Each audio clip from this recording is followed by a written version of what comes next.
ঈদ মুবারক। আজকে ঈদের দ্বিতীয় দিন।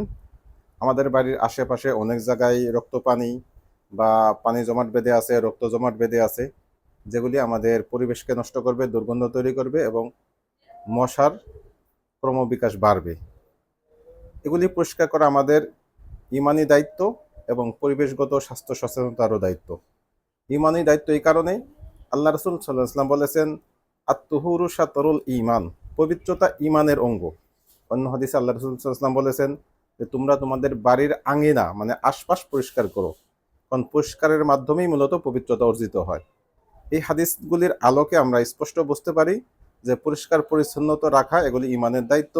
সেই হিসেবে আমরা ইমানি দায়িত্ব হিসেবেই আমরা আমাদের বাড়ির আশপাশ কুরবানি সংক্রান্ত যত ময়লা সংক্রান্ত যত কিছু আছে, সেটা পানি হোক, সেটা রক্ত জমাট বাঁধা থাক বা রক্ত পানি যেটাই থাকুক, সেগুলি আমরা ক্লিন করব, পরিষ্কার পরিচ্ছন্ন করব এবং ব্লিচিং জাতীয় বা কোনো কিছু দুর্গন্ধ দূর করার জন্য এগুলি ব্যবহার করব।